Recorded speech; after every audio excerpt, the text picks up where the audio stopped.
I leaned in into this counter area, and I watched as she reached over and got this black bag that was hanging on a rod. She pulled it down, she unzipped it, and she removed my clothes that I had came in wearing. She said, go into that shower area and change out into your clothes, then come back around. And she said, and we'll get you signed out for your release. And I put those clothes on, and I didn't care how bad they smelled. I was about to see sunlight after a week. And after doing what she asked me to do, I walked back around and headed to the booking area with her, where I was first brought in that previous Saturday. And this was Friday, so I'd been there almost a week. We approached the desk, and I looked out the window, and I could see my dad sitting in the area where people bond out. And it just took my breath. His head was down at the floor, and I was just ready to run into his arms. I was so glad to see somebody that I knew. There was a man behind the counter in booking, and he was, printing off all these papers that I had to sign to be released, and he was just being a smart ass. The officer that had brought me out, she explained that I was having to wear that mask because of a possible exposure to COVID-19. He said, why are you going to do this to me today, huh? He forcefully just threw that paperwork at me and yelled, sign. I mean, I had cried enough, and so I was not going to let this douchebag break me down any more than I'd already been broken down. I was going home, and I had not seen Georgia in 4 months. I walked to the door, and the officer opened it, and I just skipped out to my dad like a 6-year-old little girl. And as he stood up, I just gave him a great big hug. The bondsman had me sign a paper explaining my conditional bond. I was not allowed to have any contact with my grandmother. My passport was to be turned into the DA's office. I was not allowed to leave the state. And I had to have somewhere to live, of course. So when the door opened to the outside, I just felt that sun on my cold, pale skin. I ripped that mask off, and I threw it in a nearby trash can as we walked to the parking lot to get in my dad's truck. And just thank God it was such a beautiful day. It was warm and it was sunny. And so I just continued in my mind to say, I'm out, I'm free. Oh my God, I'm free. I said, Dad, did you bring a towel or something I could sit on in your truck? I was like, I'm really, really nasty and dirty. And I said, I hate to get in your truck like this. It was so embarrassing. He said, it's okay. He said, don't worry about it. He said, and I'll feed you when we get to the house. I turned my phone on, y'all, after 5 weeks. And I didn't know if it would turn on or not. But to my surprise, there was 70% of charge left on that phone. So it must have had a full charge when I turned it off the day that I was detained at the border. I had numerous text messages, Facebook alerts, voicemails, emails, and I was just ready to call and start letting people know like I was out. Most people didn't even know what had happened to me.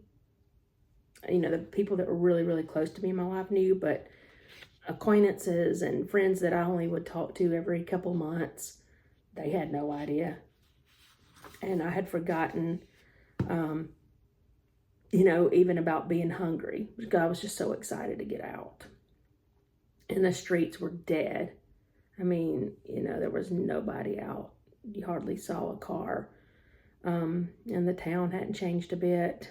So I pulled up my bank account, and I had, I had some money in the bank, and I said, Dad, can we please stop at the Dollar General? I said, so I can get a new toothbrush. He said, yeah, that's fine. And I was so embarrassed to get out of that truck and let people see me, because this was where I could have, ran into somebody who knew me. The hair on my legs was 5 weeks long because I did not have a razor in there. I mean, you had a razor, but it was one blade. It would have just cut your legs up. And I could just feel how filthy and dirty I was. I went in that store.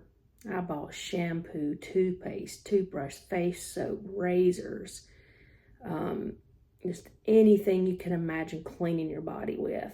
I mean, it was like $100 in 2 bags when I walked out of there.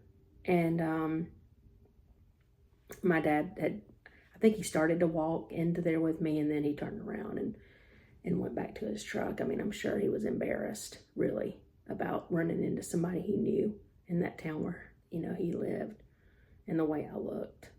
I mean, it was really, really bad.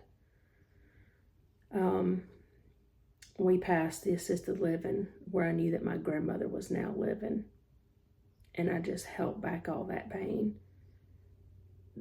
that I had from having to lose her and not being able to talk to her because of an ex-girlfriend. It was full of lies. And I texted my son John and I said, hey, I said, I'm out and I'm on the way to your papa's house. We pulled into the driveway and I was so happy to see a home with windows and doors and yard and sunshine and clean floors.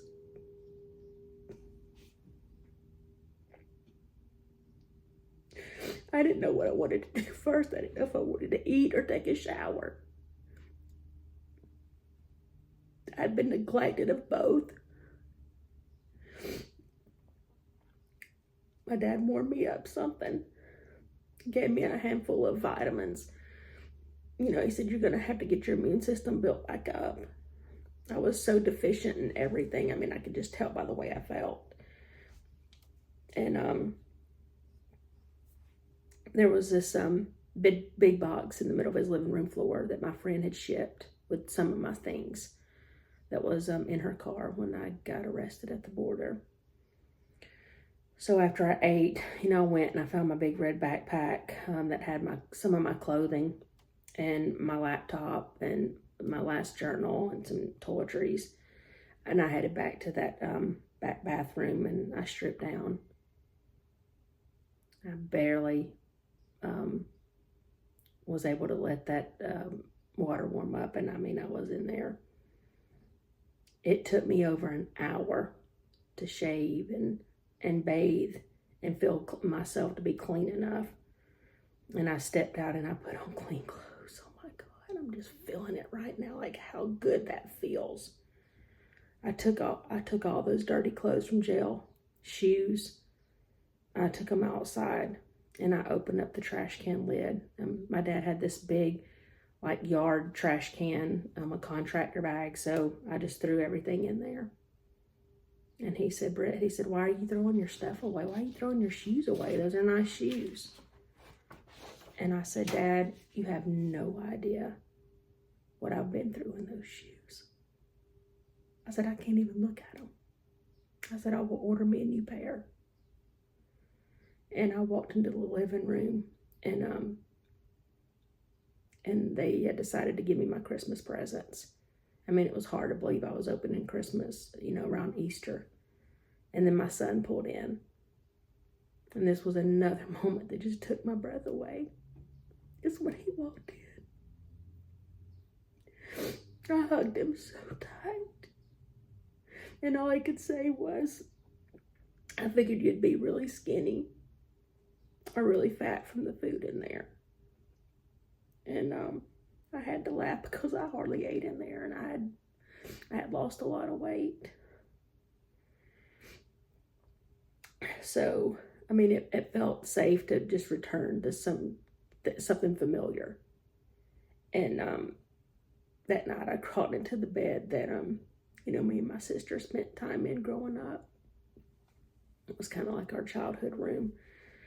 And the bed was clean, and I had pillows and sheets and blankets. And I didn't even know who to call on my phone or talk to next. And it was gonna take some time. And my friend was gonna drive from across country and bring the rest of my things to me. But that first night, I can remember the first night I slept away from jail. I woke up in a panic, and I was just feeling terrified, and I just started feeling around the bed, and wondering if I was still in jail. And it was just like, it was like a big dream. It was just like, oh, where am I? Where am I? Where am I? I was just, just feeling the pillows, feeling, trying to get myself present. And every time I would see headlights coming up the highway, and then they would kind of shine in my window, my words of, oh my gosh, they're coming back to get me. They're going to get me. What if they come and they find me? What if they found something else? And they're going to take me back in. I couldn't relax. And it was so hard to leave the house, y'all, because I was so afraid that the police were going to get me when I left. My dad had some other property that was even more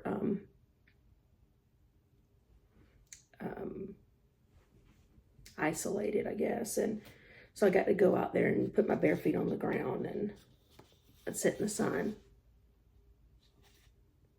And, I was in a really dark place after bonding out of that county jail. I mean, dark. But somehow that Spirit of Christ was just showing me visions of my healing gift. And I could see He had already worked through my physical being as a source for those that were hurting around me. I mean, I had to be Christ because I felt hopeless and unworthy and too alone to put towards any healing effort. So, I know it had to be Christ.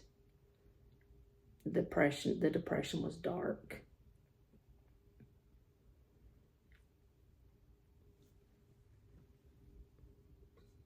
I had a lot of thoughts, like any woman that was living with the effects of trauma. I mean, they just consume my mind daily. And,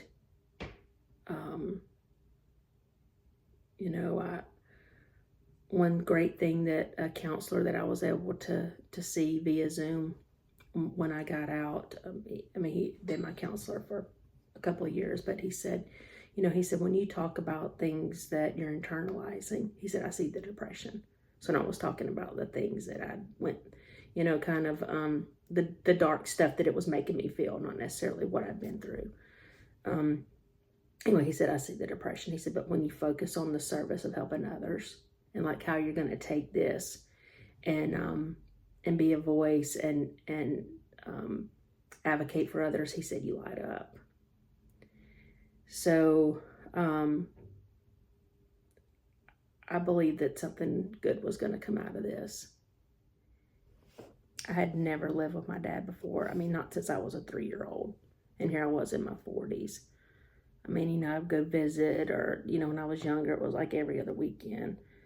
And, so now there I was. That was the only place I really had to go. And I just had to believe that it was part of Christ's plan. And I don't really know if I want to go into this too much, but for my whole life growing up, I thought that the abuse and the things that he would say were my fault. And when I, as an adult and as living in that house, and it was kind of like I had to see things from a different perspective, that he was the one hurting. And it had nothing to do with me as a person. That doesn't excuse some of the things, but, there was just something bigger going on there that I was being shown. And, I had spent a lifetime full of hurt, and I'd never dealt with it. And then I just had to sit and think, you know what, he's a dad that just lost his son a year prior to suicide. And, I'm like, I'm not a defective person. I was a kid. I deserved love.